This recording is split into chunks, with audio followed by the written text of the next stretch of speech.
সভাপতি, আলোচকবৃন্দ এবং সুধীবৃন্দ, আপনাদের সকলকে সালাম এবং শুভেচ্ছা জানিয়ে আমার বক্তব্য শুরু করছি।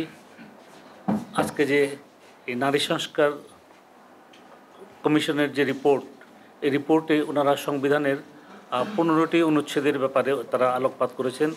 15টি অনুচ্ছেদের মধ্যে 6টি অনুচ্ছেদ হলো আমাদের অনুচ্ছেদ, যেমন 2 ক 3, 6 2, 70। এই 15টি অনুচ্ছেদের ব্যাপারে তারা তাদের এই প্রতিবেদনে তারা আলোকপাত করেছেন। এখন আমাদের সংবিধান প্রণীত হয়েছে হলো 1972 খ্রিস্টাব্দে। তো সংবিধান কার্যকর হয়েছে হলো 72 খ্রিস্টাব্দে 16ই ডিসেম্বর থেকে এটা কার্যকর হয়। তো সংবিধান 73 খ্রিস্টাব্দে না, 72, হ্যাঁ ঠিকই আছে, 72, হ্যাঁ ঠিক আছে। তো সংবিধান প্রণয়নকালীন বলা হয় যে সংবিধান প্রণয়নের অর্থাৎ যে সংবিধান যে প্রবর্তন হলো, প্রবর্তনের তারিখ থেকে 10 বছর পর্যন্ত নারীদের জন্য আপনার 15টি আসন সংরক্ষিত থাকবে।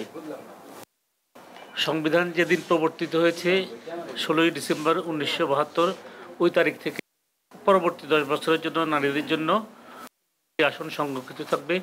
পরবর্তীতে 5ম সংশোধনীর মাধ্যমে দেখা গেল যে এই 15টি আসনকে 30-এ উন্নীত করা হয় এবং বলা হয় যে পরবর্তী 10 বছরের জন্য এটাকে আবার বর্ধিত করা হয়। এরপরে আমরা দেখলাম যে 10ম সংশোধনীর মাধ্যমে আপনার হলো যে এই 15টি আসনকে 30টি আসনে উন্নীত করা হয় এবং বলা হয় যে পরবর্তী যে নির্বাচন হবে ওই নির্বাচনের প্রথম তারিখ থেকে পরবর্তী 10 বছর পর্যন্ত এটা কার্যকর থাকবে। এরপরে আবার 4র্থ সংশোধনীর মাধ্যমে বলা হয় যে পরবর্তী নির্বাচনের প্রথম বৈঠকের তারিখ থেকে 10 বছর পর্যন্ত এটা কার্যকর থাকবে এবং এই 45 থেকে সংসদে মহিলাদের আসন সংখ্যা 50-এ উন্নীত করা হয়। এবং সর্বশেষ হলো সংবিধানের 7ম সংশোধনীর মাধ্যমে, যেটা 2018 সালে করা হয়, এটাকে হলো বলা হয় যে পরবর্তী